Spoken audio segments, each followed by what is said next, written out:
नमस्कार, news nation के digital platform पर आप सभी का स्वागत है। आपके साथ मैं लक्ष्मी उपाध्याय। नमस्कार, आपके साथ हूं मैं खुशबू मनोरमा मिश्रा। और आज देखिए हम तमाम बड़ी खबरों पर बात करेंगे, खास करके दो बातें जो एक तो चुनाव से रिलेटेड होगी क्योंकि अब चुनाव का चौथा चरण आने वाला है, सोमवार को चुनाव होने, और दूसरी बात प्रधानमंत्री मोदी का नामांकन भी होने वाला है जो कि अपने आप में काफी बड़ा शो करने की तैयारी में बीजेपी है।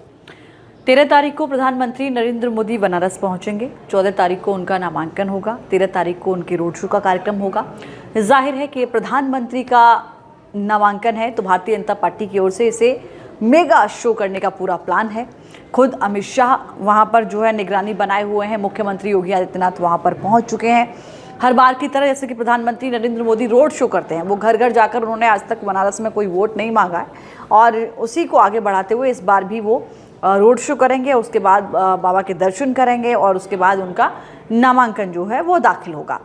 2014-2019 दो बार से लगातार यहाँ से प्रधानमंत्री नरेंद्र मोदी जीत रहे हैं और इस बार भी वो मैदान में है।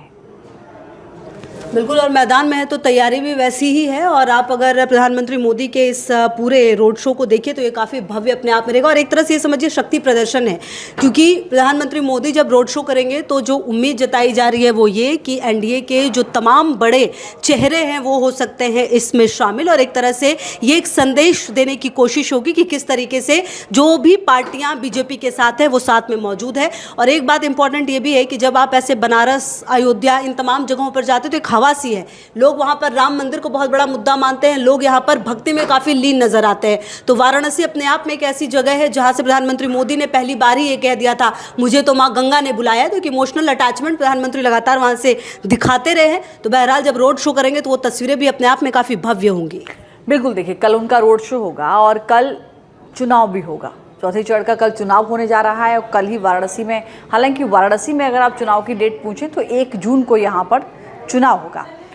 वाराणसी सीट का थोड़ा सा इतिहास समझिए। 1991 से ये सीट जो है वो बीजेपी का गढ़ मानी जाती है। हालांकि एक बार यहाँ भारतीय जनता पार्टी को डिफीट भी मिला, लेकिन 2009 से, ज़्यादा आगे मत जाइए, 2009 से अगर आप इस सीट के इतिहास को देखेंगे तो यहाँ भारतीय जनता पार्टी को जीत हासिल होती रही है।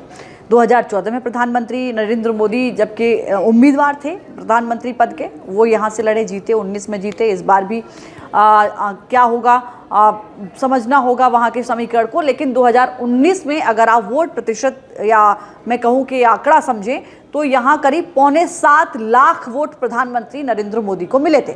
6,74,000 कुछ वोट थे जो प्रधानमंत्री नरेंद्र मोदी को मिले थे और सामने समाजवादी पार्टी की ओर से थी शालिनी यादव, जिनको पूरे 2 लाख वोट भी नहीं मिले थे।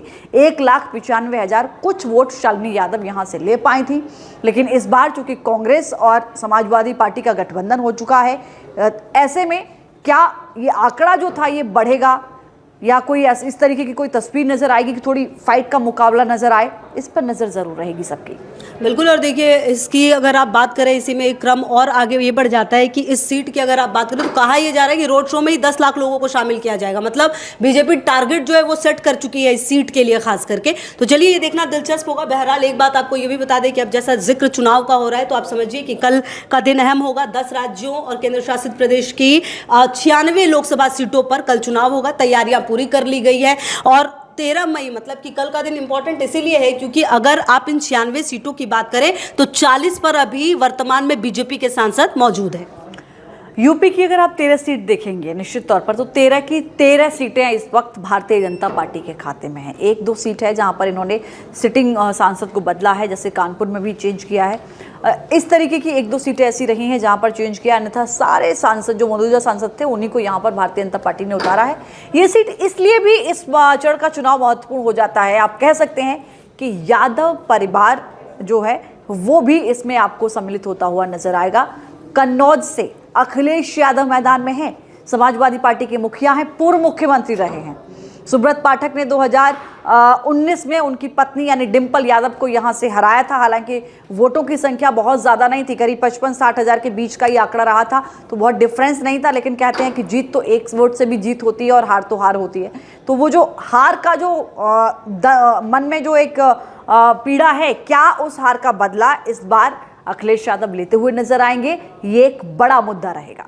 बिल्कुल, और हैदराबाद की सीट का भी जिक्र करना जरूरी है। असदुद्दीन ओवैसी हैं और माधवी लता। देखिए, ऐसे असदुद्दीन ओवैसी इकलौते ऐसे रहे थे हैदराबाद में जिनका एक तरफा एक तरह से आप कह लीजिए चलता था माहौल, लेकिन इस बार माधवी लता उन्हें कड़ी टक्कर देती हुई नजर आ रही हैं। लगातार बयानबाजियों का दौर चला है। अगर आप इस चौथे चरण से पहले की बात करें, सैम पित्रोदा चर्चा में रहे हैं, जो उन्होंने लगातार बयानबाजी की है, तो क्या उसका खामियाजा कांग्रेस को भुगतना पड़ेगा, ये भी देखना बेहद दिलचस्प है। और देखिए, ये वाला जो चरण हो जाएगा, उसके बाद आप समझिए कि कई ऐसे राज्य होंगे जहां पर इलेक्शन पूर्ण हो जाएगा, चाहे वो राजस्थान हो, चाहे छत्तीसगढ़ में पहले ही हो चुका है, राजस्थान में पहले ही हो चुका है। लेकिन अब जो फोकस होगा, क्या इसके बाद पूर्ण रूप से यूपी की जो बाकी 54 सीटें बचेंगी, क्या इन पर भारतीय जनता पार्टी का फोकस होगा, ये भी देखना होगा। क्योंकि यूपी में 62 सीटें 2019 में भारतीय जनता पार्टी ने जीती थी। ऐसे में इस बार 80 का आंकड़ा जो कहा जा रहा है भारतीय जनता पार्टी की ओर से, क्योंकि देखिए तमाम ऐसी सीटें हैं जिनमें इस बार एंटी इनकम्बेंसी भी देखने को मिल रही है।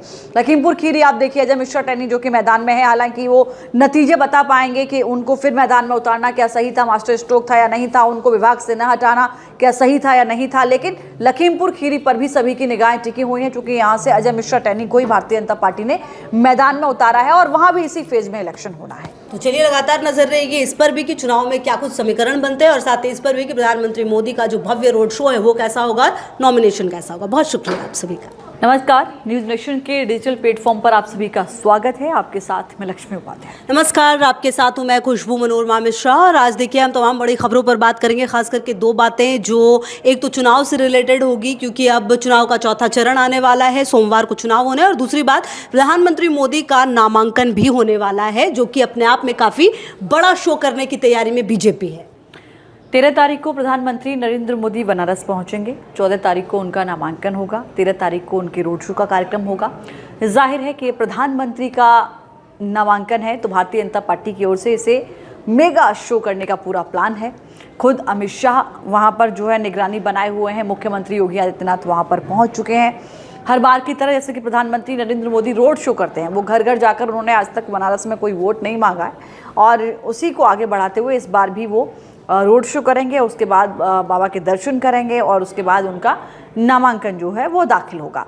2014-2019 दो बार से लगातार यहाँ से प्रधानमंत्री नरेंद्र मोदी जीत रहे हैं, और इस बार भी वो मैदान में है।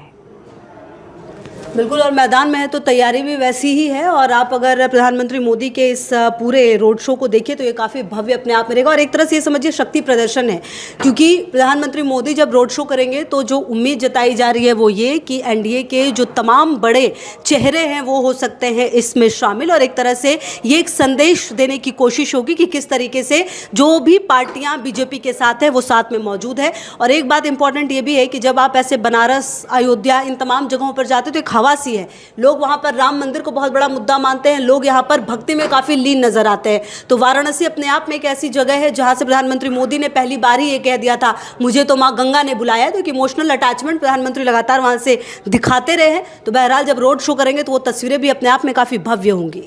बिल्कुल, देखिए कल उनका रोड शो होगा और कल चुनाव भी होगा। चौथे चरण का कल चुनाव होने जा रहा है, और कल ही वाराणसी में, हालांकि वाराणसी में अगर आप चुनाव की डेट पूछें तो 1 जून को यहाँ पर चुनाव होगा।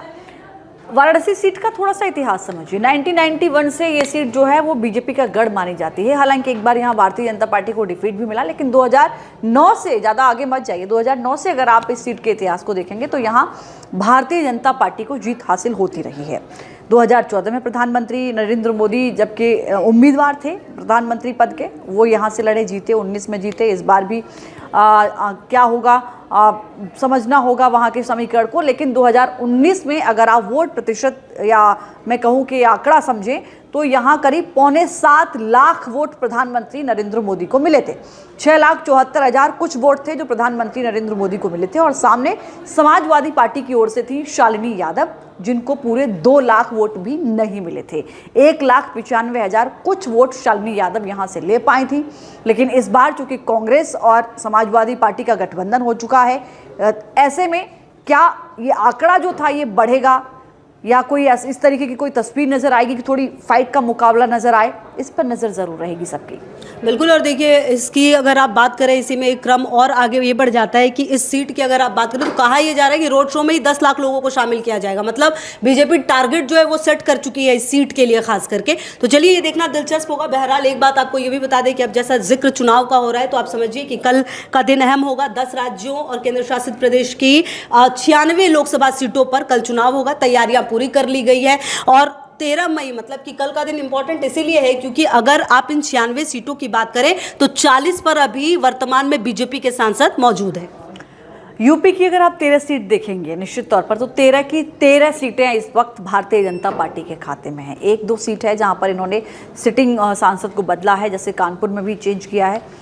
इस तरीके की 1-2 सीटें ऐसी रही हैं जहां पर चेंज किया, अन्यथा सारे सांसद जो मौजूदा सांसद थे उन्हीं को यहां पर भारतीय जनता पार्टी ने उतारा है। ये सीट इसलिए भी इस चरण का चुनाव महत्वपूर्ण हो जाता है, आप कह सकते हैं कि यादव परिवार जो है वो भी इसमें आपको सम्मिलित होता हुआ नजर आएगा। कन्नौज से अखिलेश यादव मैदान में हैं, समाजवादी पार्टी के मुखिया हैं, पूर्व मुख्यमंत्री रहे हैं। सुब्रत पाठक ने 2019 में उनकी पत्नी यानी डिंपल यादव को यहां से हराया था। हालांकि वोटों की संख्या बहुत ज़्यादा नहीं थी, करीब 55-60 हज़ार के बीच का ये आंकड़ा रहा था, तो बहुत डिफरेंस नहीं था। लेकिन कहते हैं कि जीत तो एक वोट से भी जीत होती है और हार तो हार होती है। तो वो जो हार का जो मन में जो एक पीड़ा है, क्या उस हार का बदला इस बार अखिलेश यादव लेते हुए नजर आएंगे, ये एक बड़ा मुद्दा रहेगा। बिल्कुल, और हैदराबाद की सीट का भी जिक्र करना जरूरी है। असदुद्दीन ओवैसी हैं और माधवी लता। देखिए ऐसे असदुद्दीन ओवैसी इकलौते ऐसे रहे थे हैदराबाद में जिनका एक तरफा एक तरह से आप कह लीजिए चलता था माहौल, लेकिन इस बार माधवी लता उन्हें कड़ी टक्कर देती हुई नजर आ रही हैं। लगातार बयानबाजियों का दौर चला है। अगर आप इस चौथे चरण से पहले की बात करें, सैम पित्रोदा चर्चा में रहे हैं, जो उन्होंने लगातार बयानबाजी की है, तो क्या उसका खामियाजा कांग्रेस को भुगतना पड़ेगा, ये भी देखना बेहद दिलचस्प है। और देखिए ये वाला जो चरण हो जाएगा उसके बाद आप समझिए कि कई ऐसे राज्य होंगे जहां पर इलेक्शन पूर्ण हो जाएगा, चाहे वो राजस्थान हो, चाहे छत्तीसगढ़ में पहले ही हो चुका है, राजस्थान में पहले ही हो चुका है। लेकिन अब जो फोकस होगा, क्या इसके बाद पूर्ण रूप से यूपी की जो बाकी 54 सीटें बचेंगी, क्या इन पर भारतीय जनता पार्टी का फोकस होगा, ये भी देखना होगा। क्योंकि यूपी में 62 सीटें 2019 में भारतीय जनता पार्टी ने जीती थी। ऐसे में इस बार 80 का आंकड़ा जो कहा जा रहा है भारतीय जनता पार्टी की ओर से, क्योंकि देखिए तमाम ऐसी सीटें हैं जिनमें इस बार एंटी इनकम्बेंसी भी देखने को मिल रही है। लखीमपुर खीरी आप देखिए, अजय मिश्रा टेनी जो कि मैदान में है, हालांकि वो नतीजे बता पाएंगे कि उनको फिर मैदान में उतारना क्या सही था, मास्टर स्ट्रोक था या नहीं था, उनको विभाग से न हटाना क्या सही था या नहीं था। लेकिन लखीमपुर खीरी पर भी सभी की निगाहें टिकी हुई हैं, क्योंकि यहाँ से अजय मिश्रा टेनी को ही भारतीय जनता पार्टी ने मैदान में उतारा है और वहां भी इसी फेज में इलेक्शन होना है। तो चलिए लगातार नजर रहेगी इस पर भी कि चुनाव में क्या कुछ समीकरण बनते हैं, और साथ ही इस पर भी कि प्रधानमंत्री मोदी का जो भव्य रोड शो है वो कैसा होगा, नॉमिनेशन कैसा होगा। बहुत शुक्रिया आप सभी का।